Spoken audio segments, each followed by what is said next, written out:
दोस्तों, हिंदू धर्म के बारे में एक कॉमन क्वेश्चन किया जाता है कि यहाँ पर इतने सारे पंथ संप्रदाय क्यों हैं, इतने सारे ऋषि मुनि अपने अलग अलग तरीकों से पूजा विधि क्यों करते हैं, यहाँ पर अलग अलग देवताओं की पूजा क्यों होती है, अलग अलग विचार क्यों रखे जाते हैं। कोई वैष्णव है तो कोई शैव है, कोई शाक्त संप्रदाय से है तो कोई लिंगायत है, कोई नयनार है, कोई न कोई संप्रदाय यहाँ पर आपको मिल ही जाएगा, कोई नाथ संप्रदाय से है। तो आज इस वीडियो में जानेंगे कि हिंदू धर्म में इतने सारे पंथ संप्रदाय क्यों हैं। हेलो नमस्कार दोस्तों, स्वागत है आपका अभिज्ञान में। और आज हम जानेंगे कि हिंदू धर्म में इतने सारे पंथ संप्रदाय क्यों हैं। दोस्तों, हिंदू धर्म एक डिसेंट्रलाइज धर्म है। हिंदू धर्म की एक कोई फिक्स किताब नहीं है, हिंदू धर्म की कोई फिक्स विचारधारा नहीं है। ये धर्म से ज्यादा एक कोड ऑफ कंडक्ट है, या कहें कि ये जीवन जीने का एक तरीका है। वेस्टर्न थिंकर्स हिंदू धर्म को एक रिलीजन मानते हैं। रिलीजन यानी कि एक ऐसा धर्म जो एक विचारधारा पर रिलाय करे, वो रिलीजन है। लेकिन हमारी विचारधारा के अनुसार हिंदू धर्म सिर्फ एक धर्म नहीं, सिर्फ एक संप्रदाय विशेष का धर्म नहीं, बल्कि एक जीवन जीने का तरीका है, जीवन जीने का एक वे है। धर्म का मतलब होता है धारण करना, यानी कि कर्तव्य धारण करना। हिंदू धर्म में हर व्यक्ति के कुछ कर्तव्य निर्धारित किए गए हैं, जीवन जीने के तरीके निर्धारित किए गए हैं, यही हिंदू धर्म है। दोस्तों, हिंदू धर्म में मौजूद कुछ संप्रदायों के बारे में भी जान लेते हैं, जैसे कि शैव जो कि शिव जी की पूजा करते हैं, वैष्णव जो भगवान विष्णु के उनके अवतारों की पूजा करते हैं, शाक्त जो माता शक्ति यानी माता दुर्गा की पूजा करते हैं। दक्षिण की तरफ जाए तो वहाँ लिंगायत, नयनार, वोकालिंगा ऐसे कई संप्रदाय हैं जो भगवान विष्णु और भगवान शिव की पूजा करते हैं। इसके अलावा नाथ संप्रदाय है जिसमें हठ योग का अभ्यास किया जाता है।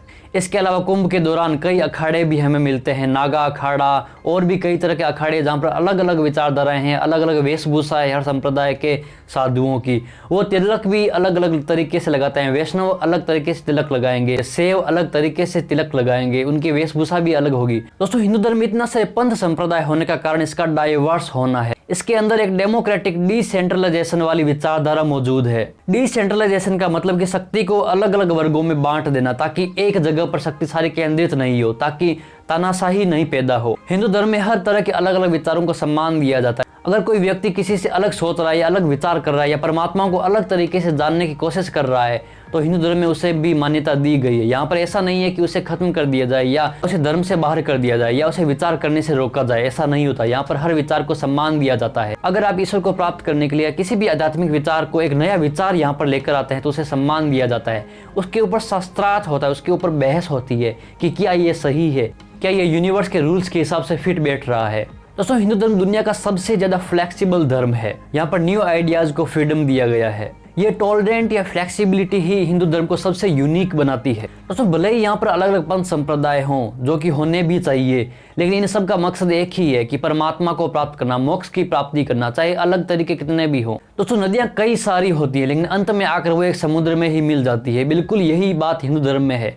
यहाँ पर कितने भी पंथ संप्रदाय क्यों न हो, वो आखिरकार उसे जानने की कोशिश करते हैं जो इस यूनिवर्स के क्रिएशन का कारण है, यानी कि परमात्मा। यहाँ पर भले ही परमात्मा, परमेश्वर, परमपिता अलग अलग तरह के नाम दे दिए गए हैं, श्री राम, श्री कृष्ण अलग अलग तरीके के नाम दे दिए गए हैं, लेकिन वो सभी एक निराकार ईश्वर में विश्वास करते हैं। उस निराकार ईश्वर की अच्छी तरह से उपासना कर सकें और अपना ध्यान अच्छे से केंद्रित कर सकें, इसलिए उसे सगुण स्वरूप भी दिया गया है। दोस्तों, हिंदू धर्म में अद्वैत, द्वैत, विशिष्ट अद्वैत, सांख्य दर्शन ऐसे अलग अलग तरह के सिद्धांत मौजूद हैं जो ईश्वर को जानने की कोशिश करते हैं। आदि शंकराचार्य, रामानुजाचार्य, वल्लभाचार्य, इन कई आचार्यों ने अलग अलग तरह के सिद्धांत प्रतिपादित किए थे। कपिल मुनि का सांख्य दर्शन हिंदू धर्म में काफी महत्व रखता है, लेकिन आज के समय में लोगों को इनके बारे में बहुत ही कम जानकारी है, वो इनको समझते भी नहीं है।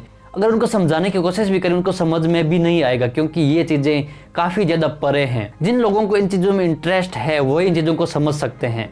तो ऐसे लोग जो निराकार ईश्वर को समझ नहीं पाते थे, उनके लिए सगुण स्वरूप बनाया गया, यानी कि मूर्तियों के सिद्धांत को लाया गया। दोस्तों, वेदों में निराकार ईश्वर को इंपॉर्टेंस दी गई है, पुराणों में सगुण ईश्वर को इंपॉर्टेंस दी गई है। तो इतनी सारी किताबें, इतनी सारी पुस्तकें होने का कारण यही है कि यहाँ पर हर व्यक्ति अलग तरीके से सोचता था। हर साधु ने अपना अलग अलग विचार प्रस्तुत किया और इसी तरह से अलग अलग पुस्तकें बनती गई।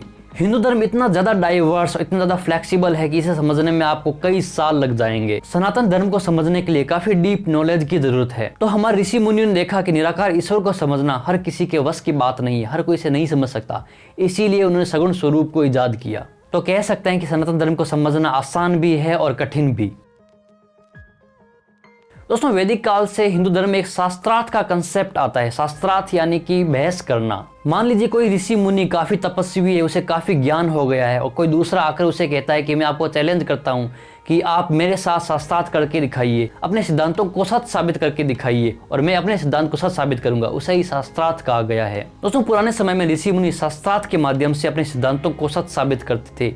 वे अपने सिद्धांत के पक्ष में बहस करते थे। वो एक दूसरे को विचार के माध्यम से मात देने की कोशिश करते थे। ये एक लोकतांत्रिक तरीका था, ये अहिंसक तरीका था कि अपने आप को कैसे साबित किया जाए। शास्त्रार्थ के माध्यम से हर किसी को अपने आप को प्रूव करने का मौका दिया जाता था। यहाँ पर यह जरूरी नहीं कि एक ऋषि मुनि काफी वृद्ध है और एक युवा है तो उनके बीच में शास्त्रार्थ नहीं हो सकता। वेदों में और पुराणों में ऐसे कई प्रसंग हमें मिलते हैं जब एक युवा और एक वृद्ध ऋषि मुनि भी आपस में शास्त्रार्थ करते थे। दोस्तों, पुराणों में एक अष्टावक्र की कहानी आती है। अष्टावक्र ने काफी कम उम्र में बड़े बड़े ऋषि मुनियों को शास्त्रार्थ में पराजित किया था। उन्हें काफी कम उम्र में काफी ज्ञान हो गया था। अष्टावक्र 8 जगह से मुड़े हुए थे, यानी विकलांग थे। इसके बावजूद उन्हें शास्त्रार्थ का मौका दिया गया। वहां पर उनके साथ कोई भी तरह का भेदभाव नहीं किया गया कि आप शास्त्रार्थ में भाग नहीं ले सकते। दोस्तों, शास्त्रार्थ में जीतने वाले ऋषि मुनि ये भी नहीं मानते थे कि मुझे सारा ज्ञान प्राप्त हो गया है। वो हर समय कुछ न कुछ नया सीखने की कोशिश करते रहते थे। वो दूसरे विचारकों के साथ भी बातचीत करते रहते थे ताकि वो उन्हें भी समझ सकें।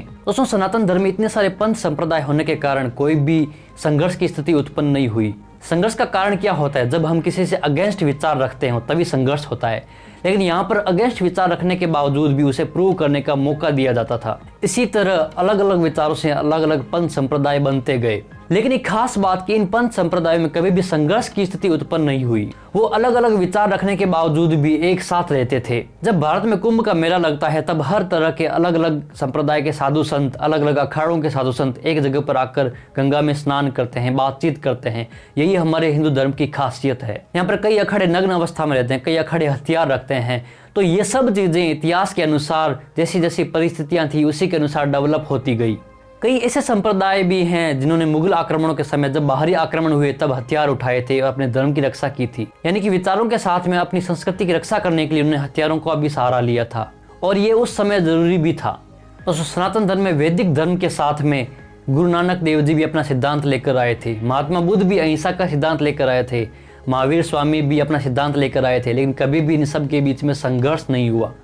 इन्होंने कभी भी एक दूसरे को मिटाने की कोशिश नहीं की, बल्कि एक दूसरे को सम्मान दिया, एक दूसरे के विचारों को सम्मान दिया, एक दूसरे के सोचने के तरीके को सम्मान दिया। और ये जो अलग अलग विचारों और संप्रदायों के साथ में को एग्जिस्ट करने की विशेषता है, ये सिर्फ सनातन धर्म में ही है। दोस्तों, इस्लाम और क्रिश्चियनिटी में भी आपको पता होगा कि वहाँ पर भी 2 संप्रदाय बन गए हैं। इस्लाम में शिया और सुन्नी होते हैं और क्रिश्चियन लोगों में प्रोटेस्टेंट और कैथोलिक होते हैं। तो जैसा कि आपको पता है कि शिया और सुन्नी में हमेशा संघर्ष रहता है। ये संघर्ष सिर्फ विचारों तक सीमित नहीं रहता, इनमें हिंसा भी होती है। सुन्नी शिया को पूरी तरह से खत्म करना चाहते हैं। क्यों? क्योंकि वो अलग विचार रखते हैं। ईसाई धर्म में कैथोलिक और प्रोटेस्टेंट में इतनी अच्छी नहीं बनती, वो भी एक दूसरे को खत्म करना चाहते हैं। वहाँ पर कंसेप्ट है कि अगर आपसे अलग कोई विचार रखता है उसे खत्म कर दो, उसे मिटा देना चाहिए। सिर्फ आप ही सही है, बाकी सब गलत हैं। ये सही नहीं है। वहाँ पर नए विचार और नए संप्रदाय बनने पर उनका वजूद मिटा देने की कोशिश होती है। इस्लाम में कई कट्टरपंथी दूसरे धर्मों को भी स्वीकार नहीं करते। उनके अनुसार उनका ही धर्म सर्वश्रेष्ठ है, बाकी सबको खत्म हो जाना चाहिए। ये विचारधारा नए समय के अनुसार सही नहीं है। हम मान सकते हैं कि एक समय था जब लोग काफी रूढ़िवादी होते थे, वो सिर्फ कुएं के मेंढक थे। लेकिन आज का समय बदल गया है। आज हमें बदलने की जरूरत है। आज परिवर्तन का समय है। हमें अपने आप को ब्रॉड माइंडेड बनाना होगा, हमें अपने आप को ओपन माइंडेड बनाना होगा, हमें हर एक विचार को सम्मान देना होगा। सनातन धर्म में अलग अलग संप्रदाय होने के कारण पावर का बंटवारा हो गया, जिससे संघर्ष की स्थिति खत्म हो गई। क्या आपने कभी देखा है कि विष्णु जी की उपासना करने वाला शिव जी की उपासना करने वाले से लड़ रहा है, या माता शक्ति की उपासना करने वाला किसी और संप्रदाय से लड़ रहा है, या वहाँ पर हिंसा हो रही है, या वहाँ पर एक दूसरे को खत्म करने की कोशिश हो रही है? बिल्कुल नहीं, क्योंकि सबको पता है कि हम कितने भी अलग सोच रहे होंगे लेकिन हमारा लक्ष्य तो एक ही है। अगर आप किसी के विचार को दबाते हैं तभी संघर्ष की स्थिति उत्पन्न होती है। अगर आप किसी के विचार को सम्मान देंगे और उसे प्रूव करने का मौका देंगे तो संघर्ष की स्थिति उत्पन्न नहीं होगी। दोस्तों, सनातन धर्म में चारवाक नाम के एक ऋषि हुए थे जो भौतिकवादी ऋषि थे। वो वेदों को नकारते थे और वो कहते थे कि अगर आपको उधार लेकर भी घी पीना पड़े तो पीजिए, मतलब सुख से रहिए। भौतिकवादी विचारक होने के बावजूद भी उन्हें वेदों में और हमारे धर्म ग्रंथों में उचित सम्मान दिया गया है। दोस्तों, सनातन धर्म में जीवन के हर एक पहलू को जगह दी गई है। यहाँ पर प्रकृति की पूजा होती है, यहाँ पर नदियों की पूजा होती है, पहाड़ों की, जंगलों की, पेड़ों की, हर तरह के जीव की पूजा होती है। इसका कारण यह है कि सनातन धर्म में हर व्यक्ति में, हर वस्तु में, हर जीव में, इस दुनिया के कण कण में ईश्वर को देखा जाता है।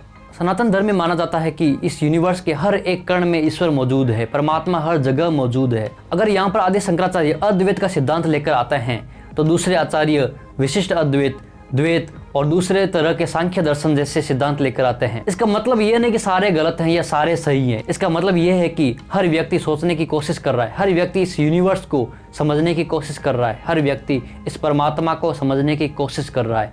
और ये जो कोशिश है ये जारी रहनी चाहिए, ये रुकनी नहीं चाहिए। दोस्तों, एक कवि कहते हैं कि कुछ तो बात है हम में कि हस्ती मिटती नहीं हमारी। तो ये बात यही है। हिंदू धर्म के इतना ज्यादा डिसेंट्रलाइज, टॉलरेंट और फ्लेक्सिबल होने के कारण ही ये आज तक टिका हुआ है। हिंदू धर्म का अंदरूनी सिस्टम ही ऐसा बना हुआ है कि ये अपने आप में आने वाली बुराइयों को कुछ समय में अपने आप ही खत्म कर देता है।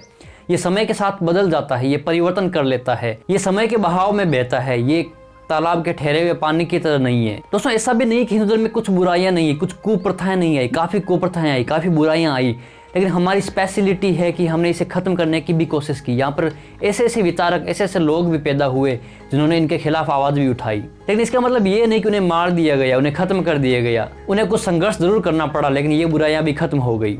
यह भी सनातन धर्म की एक विशेषता है। आज के समय में जो बाल विवाह जैसी, घूंघट प्रथा जैसी और भी दूसरी बुराइयां हम सनातन धर्म में देखते हैं, ये परिस्थितियों के अनुसार पैदा हुई थी।